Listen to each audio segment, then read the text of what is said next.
demonstrations and outreach objectives, ranging from human physiology to space radiation impact studies, and even some gardening while they were up there. So this crew maintained a very full timeline, but they prepared for this, part of their training. Each crew member wanted to ensure that every minute of this mission was utilized and that all of their objectives were hit. So Peggy, Shooks, Suave, and Tibor were ready to work with their time on board. Over the course of 18 days on board the station, they accomplished over 60 research activities, as well as more than 20 outreach events. But as their time on station came to a close, the Ax-4 crew participated in a brief farewell ceremony where they said their goodbyes to the Expedition 73 crew. And now for more details on the incredible work performed by this crew on orbit, check out axnewspace.com to see more.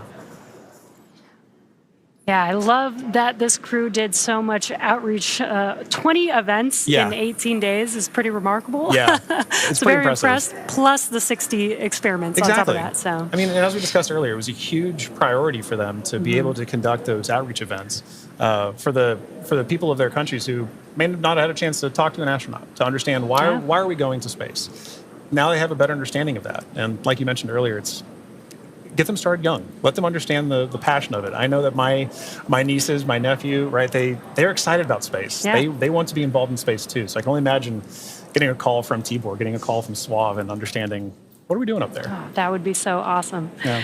Now, we are expecting that blackout period coming up here in just about a couple of minutes.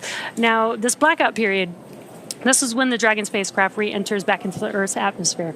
What's going to happen is there's going to be a lot of plasma buildup as it's getting more through the atmosphere. And that plasma is getting to about 3,500 degrees Fahrenheit, building up around the spacecraft. So we will be losing comms. This is expected. Today we're expecting it to last about 6 to 7 minutes, and then we'll regain comms. And you'll probably hear the core after the expected blackout period time has ended. Make some comms, some calls to the crew until they regain the comms and get confirmation from the crew that they can communicate with each other. That's exactly right. You bring up a good point. An expected loss of comm, or sometimes you'll hear loss of signal, or LOS, it's an expected part of spaceflight. It is planned for. They are predictable. And mission operators or flight controllers work through that to understand when are we going to be able to have and maintain communications with the vehicle, communications with crew, and that can happen at any time during the spaceflight. So for this 5 minutes, right, based on the physics you discussed of the vehicle heating up, you know it's going to happen, and ground crews can predict for that and work around it. But it's a good reminder that we're waiting for those verbal cues, not just visual cues that we'll get. So we've been able to see some visual cues today of crew in their suits, but also be looking for visual cues later, right? Good parachute deploy. We're also listening though for good verbal cues. So we heard a minute ago, Commander Peggy Whitson was calling down saying that crew is in a good configuration for us to go into this period of no comms. Yeah, and we do expect that blackout period has probably begun at this point. That's and right. Speaking of visual cues, I've had the opportunity to talk to some of the astronauts that have flown on our Dragon spacecraft, and they've said it's kind of one of the most spectacular sights they've seen. Really? With different, they said it looks like sparks outside of the window, but with multiple different colors, multiple different looks of what that plasma heating up around the vehicle looks like. So they should be experiencing that right now. The Ax-4 crew still inside of the Dragon spacecraft. Again, this blackout period will last approximately 6 to 7 minutes. And again, we won't hear any comms throughout this period until the expected blackout time is complete, and then we'll start hearing comms from the core calling out to the crew. That's right. As we begin the second half of entry, Dragon is now beginning to flush nitrox into the cabin and continuing to top off the Ax-4 crew's suits with cool air. Again, this is what will allow the cabin temperature to remain comfortable while, as I mentioned, the external temperatures reach 3,500 degrees Fahrenheit. The heat shield is pointing forward, leading the spacecraft to the landing site.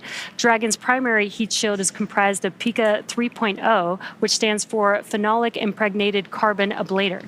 First generation PICA was first developed by NASA for studying and sampling comets within our solar system. SpaceX then partnered with NASA to develop Pika-X, which was the second generation product used on all Dragon 1 commercial resupply missions that successfully resupplied the space station on 20 missions. Pika 3.0 was developed specifically for use on Dragon as we prepared to begin flying Crew with enhanced structural and thermal properties that optimized the heat shield and drove down cost and mass. The remainder of the Crew Dragon spacecraft is composed primarily of a SpaceX proprietary ablative material. It's another class of thermal protection, which is lighter weight versus Pika and protects the underlying composite structure during re-entry to ensure the structural capabilities are maintained. Now, while Dragon will experience temperatures well over 3,000 degrees Fahrenheit during peak re-entry conditions, the characteristics of the TPS or thermal protection systems, coupled with the ECLIS environmental control and life support system in the pressurized interior, will ensure that the Ax-4 crew will stay cool and comfortable during all the phases of re-entry through splashdown with all that heat surrounding them. Exactly right. Well, now, as Ax-4 set a new benchmark for private astronaut missions with the most research activities executed aboard an Axiom space mission to the International Space Station to date. With over 60 experiments representing 31 countries, the mission showcased the growing global interest in leveraging low Earth orbit for scientific discovery. The research portfolio included 8 technology demonstrations, 12 life science investigations, and 27 research projects. And this research spanned a wide range of disciplines, from cancer biology to regenerative medicine, to even artificial intelligence, agriculture, and materials science. And this further demonstrates how low Earth orbit is a platform for innovation. Now, many of these studies were designed to address challenges both in space and on Earth, such as improving disease modeling, enhancing food security, and developing smarter autonomous systems. Now, the scale and diversity of the Ax-4 research portfolio reflect a shift toward more collaborative science on orbit together, positioning commercial astronaut missions as catalysts for advancing knowledge and solving real-world problems. You know, Jesse, I think this is one of the most important things about a mission like this, is it allows us an opportunity to understand we have a number of problems that we're trying to address on Earth, and it is a unique opportunity to be able to go to low Earth orbit and understand some of the key aspects of that kind of research. And missions like Ax-4 really allow for those kind of problems to continue to have momentum behind them to be solved. The International Space Station has been tackling so many of these problems for over 2 decades now. Yeah. And that research needs to continue. It needs to keep going.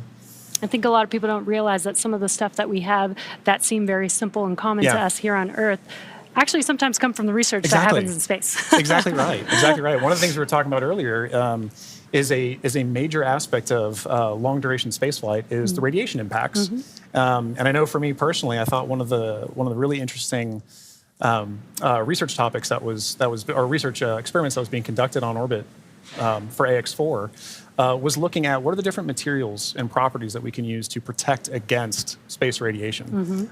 So during the mission, we had a great call between Peggy Suave and Dr. Lucy Lowe with Axiom Space to discuss exactly what it is that we're trying to protect for and understand why space radiation is so difficult to wrap. So, you know, missions like Ax-4, they're all important. And we are now seeing great confirmations of the Dragon spacecraft making its return back to Earth right now.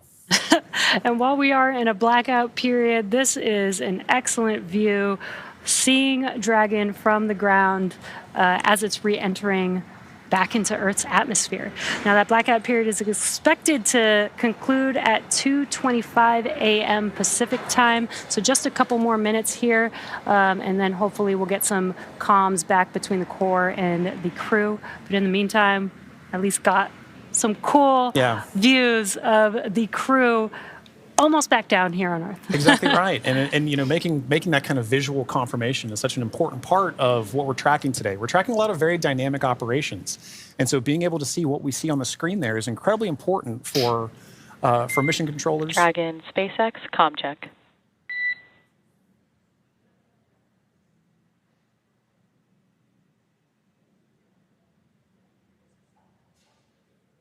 Again, we may not hear the crew until they do get those comms back, that acquisition of signal. Dragon, SpaceX, comm check.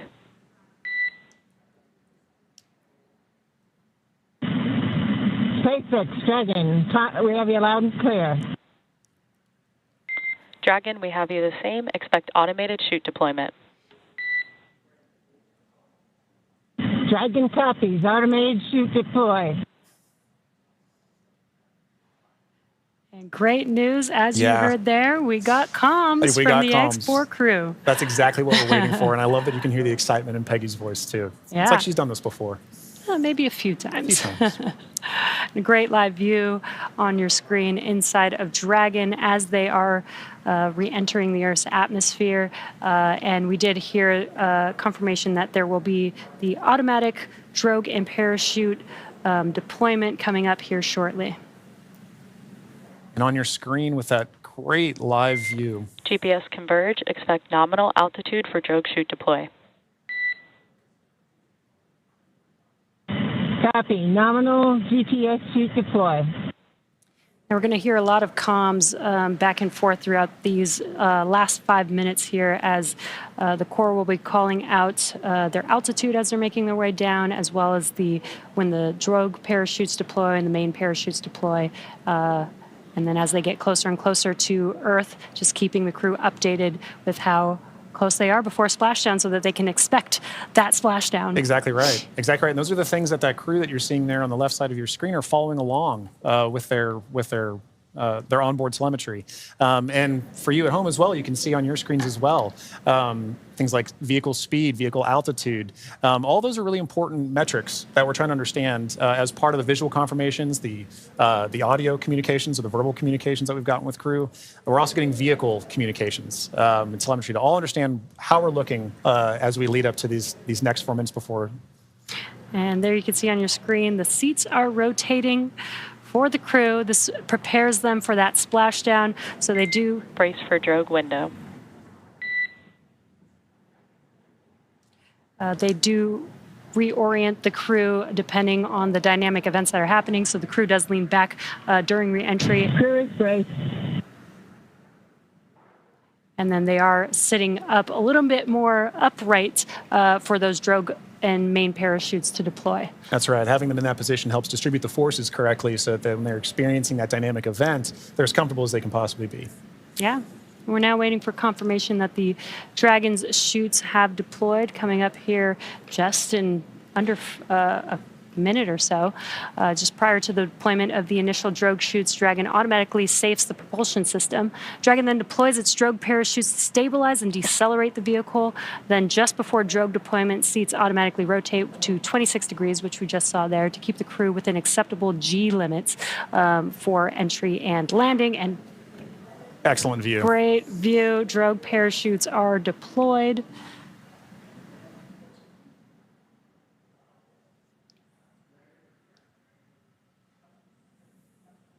View looking forward. Drogue descent rate nominal.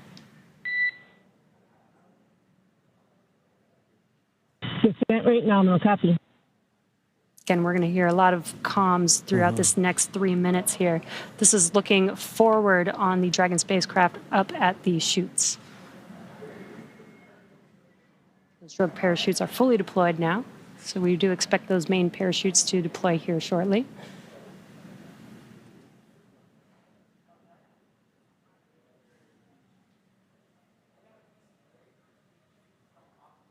If you're just joining us, we have now confirmed that the Ax-4 crew on their return home is roughly 2.5 minutes out from splashdown, and our main chutes have deployed. Main chute descent rate nominal. Copy, main chute descent rate nominal, 1,000 meters for Dragon. We copy 1,000 meters. Great visual confirmation as well as those comms that the 4 main parachutes have deployed. Again, we are going to be slowing down the vehicle from 350 miles per hour all the way down to just about 15, 16 miles per hour by the time that the vehicle touches down and splashes down into the ocean. Exactly right. You know, you mentioned these beautiful visual confirmations that we're getting. You know, an important aspect of today's specific splashdown is that it's occurring at night. That's Dragon, 800. Copy 800 meters.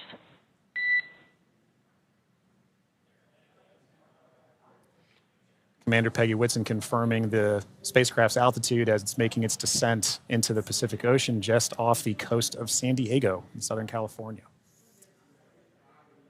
Yes, love that it's coming off the coast of my hometown. 600 meters. 600 meters.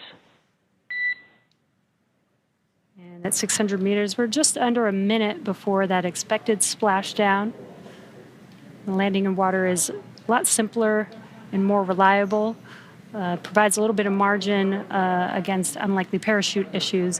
We did have to learn how to make Dragon waterproof as we are splashing down into the ocean. But SpaceX copies 400 meters. Reminder to brace for splashdown.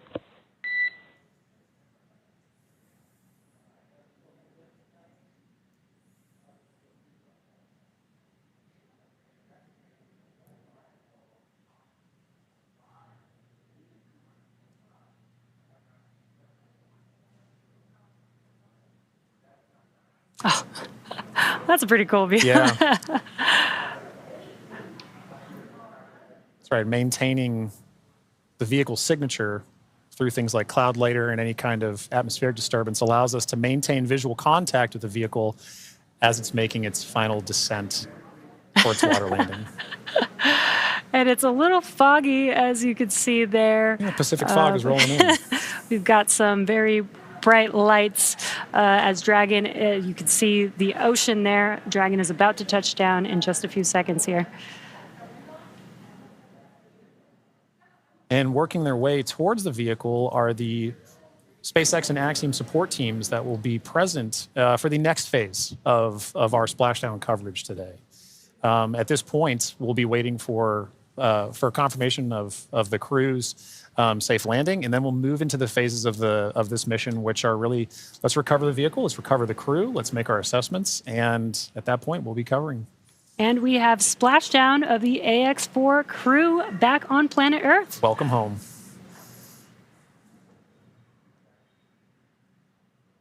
SpaceX Dragon splashdown. We are in Stable 1.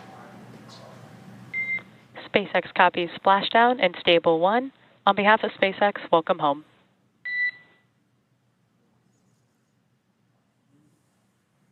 And thanks for the great ride and the safe trip, and Grace is happy to be back. We are happy to have you back home safely as well.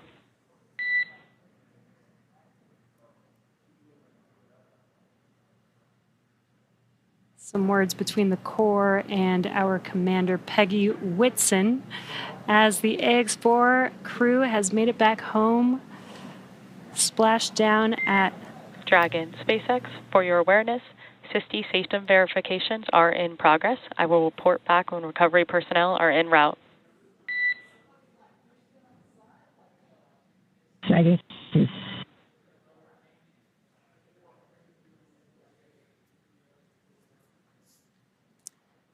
Yeah, so now you can see a couple fast boats are going to be approaching the Dragon spacecraft.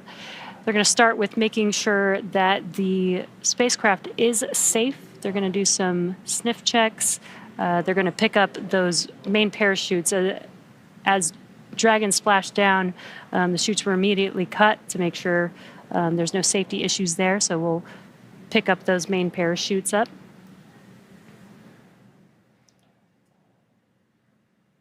And once the crew deems that the spacecraft is safe, then our recovery vessel Shannon can begin to approach and begin the recovery process.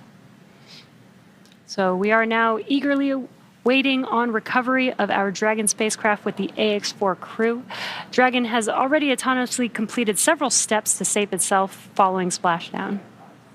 So for those of you just joining us, the return of Ax-4 has gone smoothly so far, and we just got great confirmation that crew has splashed down. So Dragon successfully re-entered the Earth's atmosphere, followed by deployment of its parachutes to slow the spacecraft down to a gentle 15 miles per hour.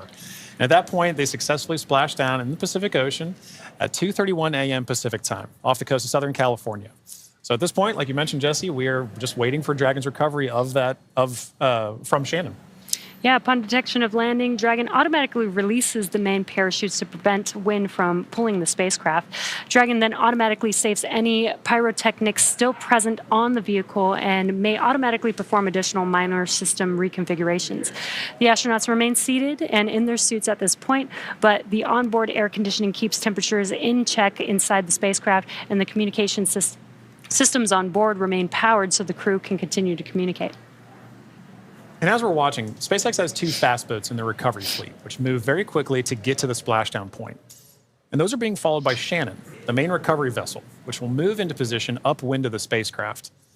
The 2 fast boats have very specific roles here in these operations. The first fast boat makes initial contact and is focused on immediate safety inspection of the vehicle, checking for vehicle integrity and any presence of hypergolic propellant vapors. This ensures that it's safe for Shannon to approach the Dragon spacecraft. Now, once Dragon is cleared for full approach, the team begins rigging the spacecraft for water recovery by the recovery ship. The second fast boat is responsible for parachute recovery and also serves a redundant boat to the first. So we'll also see a team member on a jet ski helping to gather up the now detached parachutes that you mentioned came off, Jesse. Yeah, and it'll take a little over 10 minutes for the recovery crew to complete their safety checks. Then once they're complete, the team will begin preparing Dragon to be lifted into the recovery vessel. As part of the preparation for this lift, one member of the recovery team will climb on top of the spacecraft so that they can attach Dragon's hoist rings and connect the lifting lines. Now, it will take us less than an hour to raise Dragon to the recovery boat and remove the crew from the spacecraft. And then after medical checkouts, the crew will return to shore by helicopter and then be flown back to Houston. That's right. And each of these next steps are entirely dependent on the status of the crew. Axiom Space's Dragon SpaceX, we have pulled go for recovery personnel approach. Expect fast boats alongside in 1 minute. Dragon copies. We'll be waiting. And with that call from Core to Commander Peggy Whitson, you can see now the fast boat making the 2 fast boats making an approach to the Dragon that you see in the middle of your screen with that flashing green beacon. Now, as we mentioned, Axiom Space's chief medical officer is on the main recovery ship Shannon and is ready to put eyes on this crew for the first time since they departed quarantine together. And our medical teams will be with them every step of the way home.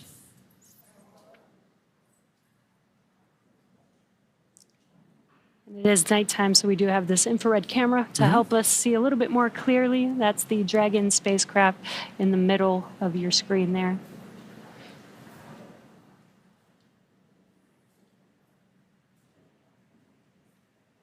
These SpaceX fast boats are now making initial contact with the Axiom-4, with the Dragon spacecraft, excuse me.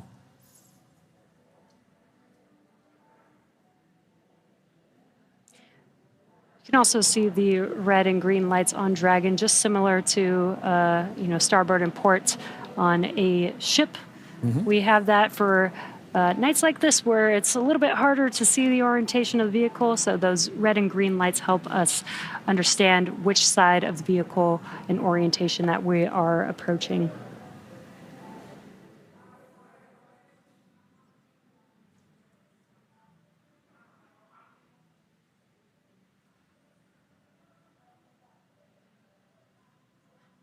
And it does look like they are pulling a main chute out of the water there.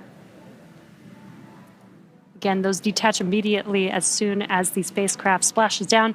This helps prevent the wind from dragging the spacecraft after it's splashed down and helps keep the crew safe. But we do recover those main parachutes, keep them out of the water. Exactly. And as we just discussed, each of these fast boats has a very specific role that they play. That is all part of, again, the ground operations that support the retrieval and recovery of the spacecraft, as well as the Ax-4 crew. So all of these are part of the ground training that's required in order to pull off those operations safely and successfully. So even though we're having, splashdown at night, right, we're able to ensure that we're executing smoothly, but executing successfully.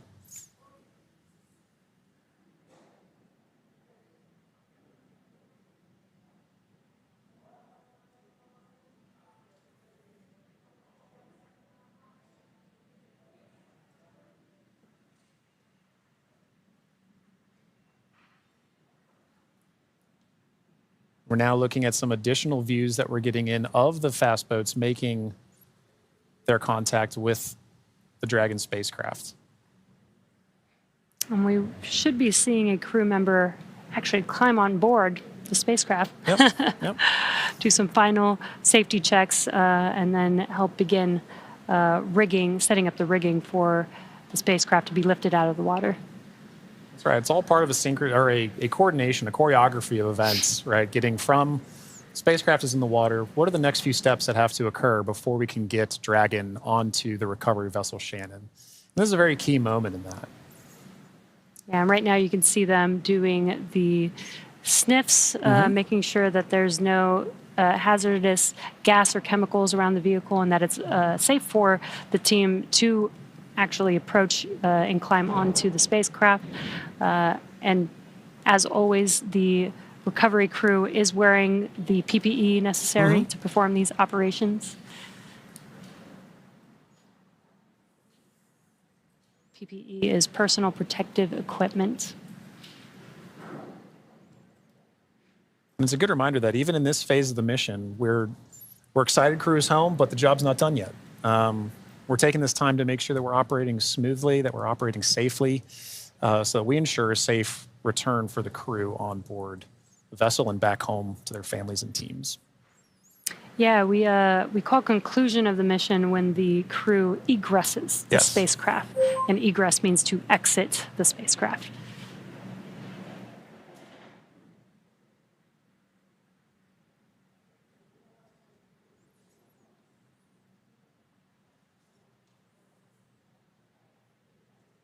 Got some calm waters there, which is great. Yes, exactly what we're looking Southern California, Southern Pacific Ocean, as we splash down off the coast of San Diego today.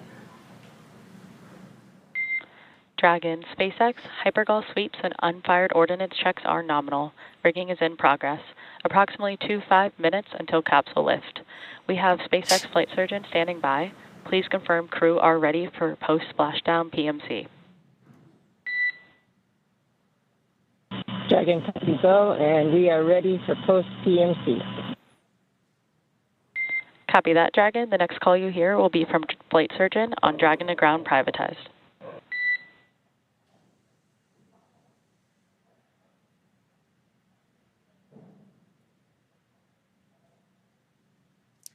And you heard those comms. The team is going to do some medical checks. They are going to do that on a private net. And that's what those comms were, confirming that they're switching the nets that they will be communicating on. And this is just to make sure that the crew is feeling okay. Exactly right. Through all those dynamic events. Yep. While for us watching Dragon re-enter the Earth's atmosphere from afar, there's a lot going on in that spacecraft there with the crew. So just making sure that the crew is feeling good and checking in with how they're doing. Exactly. It's an important touch point for kind of reaching a key milestone on the return trip home. As just mentioned, it's a very dynamic phase of flight.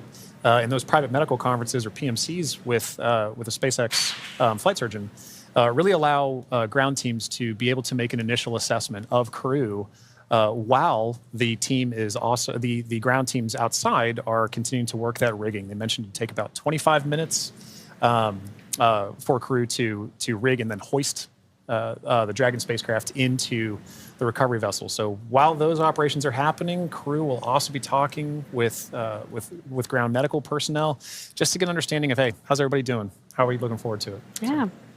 And they did confirm that the vehicle was safe to approach. They did some hypergol checks, and they also checked the thrusters that did not fire to make sure that there are no leaks from those thrusters. We do have Super Dracos on the vehicle in case of an abort emergency during ascent.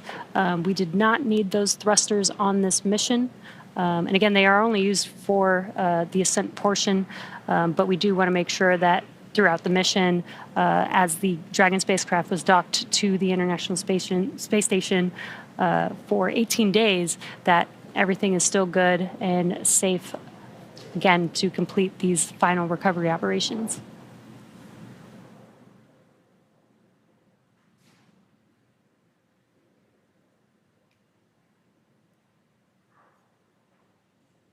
And again, it's a little dark because it's early, very early morning, but you can see the little window on Dragon and the Little light light. through it. Yeah, the Yep. little light inside there as the crew is patiently waiting recovery operations. It's a very different view that they're having outside that window than they had for their flight up and their flight home. Yes. But all the same, I'm sure that they're also glad to say, hey, we're home. If you're just joining us from home, you are seeing live views of the Dragon spacecraft that has returned home from the Axiom-4 mission. After launching on June 25th, the Axiom-4 mission... Dragon SpaceX, Dragon to ground is now unprivatized. Com check. We have you loud and clear on Dragon Ground. Copy, Dragon. We have you the same.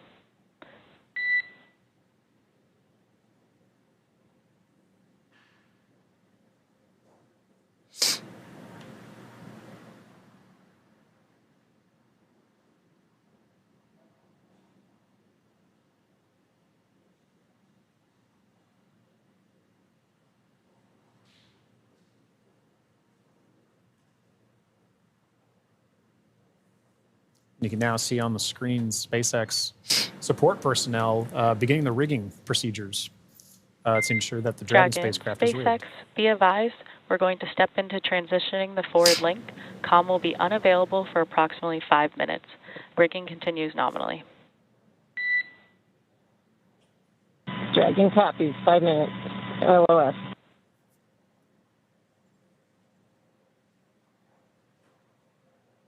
Again, the Corps just keeping the crew updated with the operations that they're performing. They won't have comms for about 5 minutes, but rigging is continuing, as we can see there, with the recovery crew member standing on top of the spacecraft. Yeah, working very important procedures for the next phase of the Ax-4 mission. And for those of you who've been following along since June 25th, when a Falcon 9 lifted off from Kennedy 39A, this was a pristine new Dragon. That crew had the privilege and the pleasure of naming Grace. And now that it's gone through its first mission and landed back safely in the Pacific Ocean, you can see exactly what the spacecraft goes through on its return home, but very much a sign of a successful mission.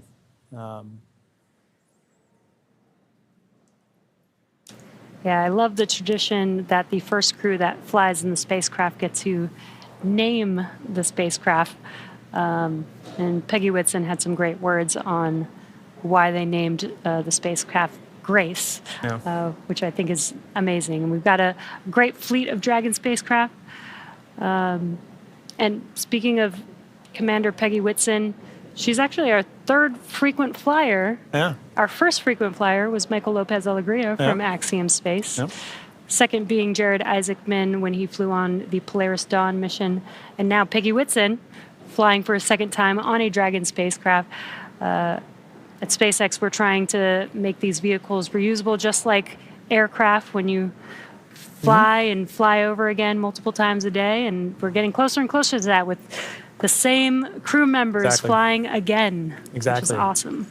And it's important to note, right, that kind of mission-to-mission lineage, right, allows crew members like Peggy Whitson, like Michael Lopez Alegria, to better help inform the next crews that are coming with them, right? The more familiarity that you get with the vehicle, the better equipped you are on your mission. And I, as a personal Peggy super fan, I cannot imagine a more fitting astronaut to be able to give a name to a new vehicle. I love the messaging behind why they chose to name it Grace. And to your point, Jesse, about the frequent flyers, I loved that during launch we could see I don't know if it's a new tradition potentially, but we got to see some boarding passes that SpaceX provided Yes. to the AX-4 crew, and because of her frequent flyer status, Peggy Whitson got a gold boarding pass, and I absolutely adore that she was able to have that distinction. Yes, just add it to her resume. Yeah, you can add it to the resume. SpaceX frequent flyer.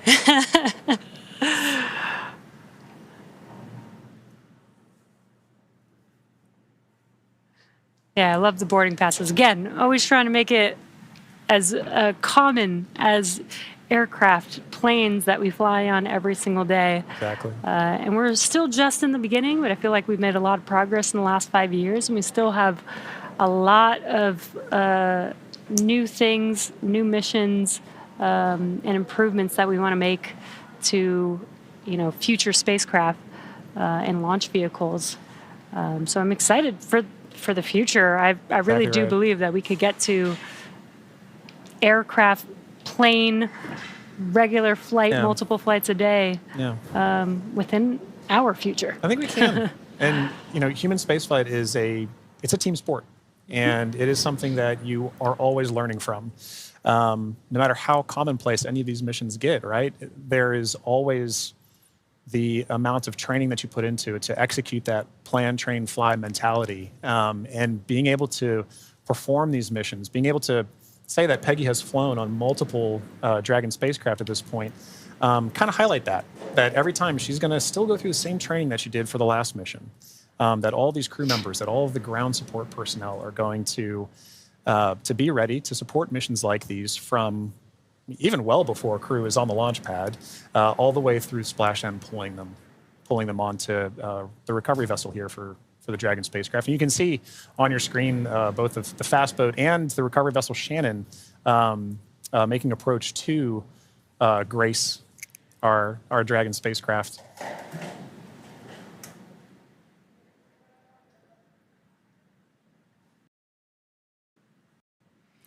There you could see what we call the Dragon nest. When the spacecraft is lifted up out of the water, it's going to seat into that ring that you see there at the end of the recovery vessel there. And once the spacecraft is nestled into the nest, it'll translate to a deck that meets the height of where the hatch on the Dragon spacecraft is. That'll enable the crew to egress or exit the spacecraft easily onto a platform in the recovery vessel.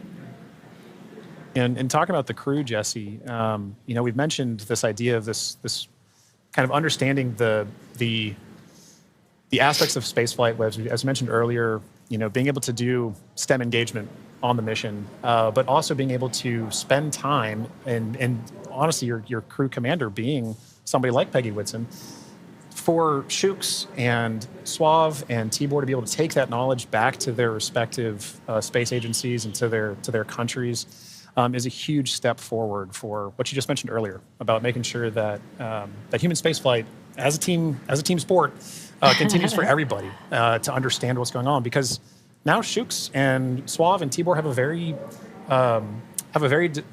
important distinction, and they now have a very unique perspective on what it takes for a human spaceflight mission to occur. as first time astronauts, they're going to take back all that knowledge from their time on the International Space Station and be able to make huge impacts with their space agencies in their countries. Yeah, I'm sure they learned a lot from Peggy Whitson, but also the other crew members that are currently on board the International Space Station. They got to interact with so many different people with diverse skills. Exactly. And 18 days Yeah. is quite a long time in is. space. It is. So it's a good amount of time. I believe this is the longest duration for an Axiom space mission so far. That's right. We heard a lot of those kind of sentiments shared between the Ax-4 crew and the Expedition 73 crew currently on the International Space Station during their farewell ceremony, during their undocking last night. It really kind of underscored the aspect of once you're up there, once that hatch is open, it's all one team. Mm-hmm. It is. Like we keep saying, it's a team sport, but once they were in there integrating with the Expedition 73 crew, that Ax-4 crew was learning so much more. And it was highlighted in everything that they were able to execute, right? We mentioned earlier over 60 research projects, over 20 STEM engagements, outreach events. Over 18 days, that's an incredible amount of time packed into their timeline, just coupled with sleeping, sleeping and being there, and also, but also like the aspects that they're not timeline, but engaging with the crew, sharing cultural touch points, understanding each other, getting to learn each other. And they did have the benefit of getting to meet this Expedition 73 crew before their flight. So by the time they were opening that hatch, they kind of knew each other. And I think it's an incredible aspect of this mission for sure. That's so awesome. Yeah. I wonder what their comms were. I'll meet you in space. Exactly right. I wish I had the ability to say that. That'd be so cool. One day when we're all able to fly in space. All right, sounds good. I'll see you in space then. See you in space, John.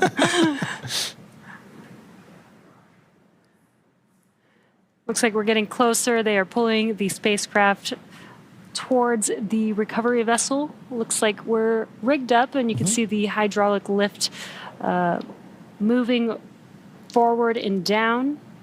And then it will begin to lift the spacecraft out of the water and again into that Dragon nest that you see there on the recovery vessel.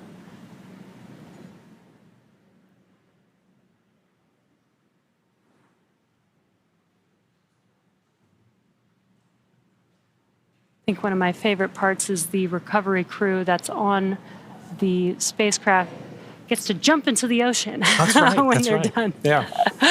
And it's nighttime in the Pacific, so it might be a little cold. We'll be a little chilly. But definitely a unique part of the job. Exactly right.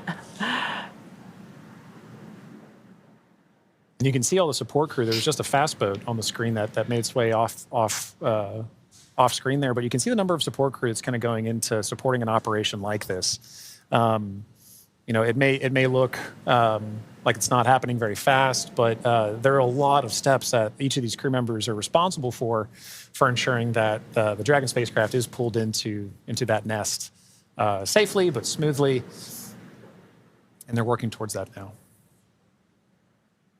There he goes. Love that. Despite the freezing temperatures, it looks fun. And he got out of the water pretty fast, so I think you're right about that.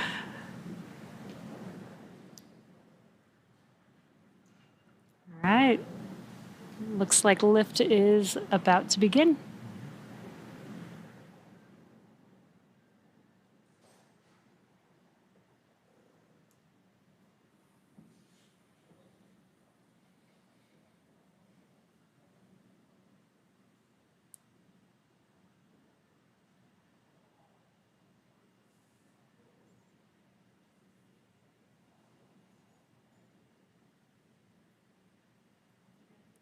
Those of you just tuning in, the Ax-4 crew splashed down off the coast of Southern California a little under 30 minutes ago. And we are now in the Dragon SpaceX. Rigging is complete. Stand by for capsule lift. Dragon copies. Dragon SpaceX, capsule lift in progress, brace. good verbal confirmations there and visual confirmations that we're getting a successful lift. Dragon copies. Again, those comms, crew can't see what's happening outside of the spacecraft, so letting the crew know what's happening so they understand, you know, the vehicle moving, what those different feelings are with the spacecraft moving around. Trying to give crew some level of situational awareness of where they are and where they're going next. So Dragon will remain in the nest during the crew extraction and for the journey back into port.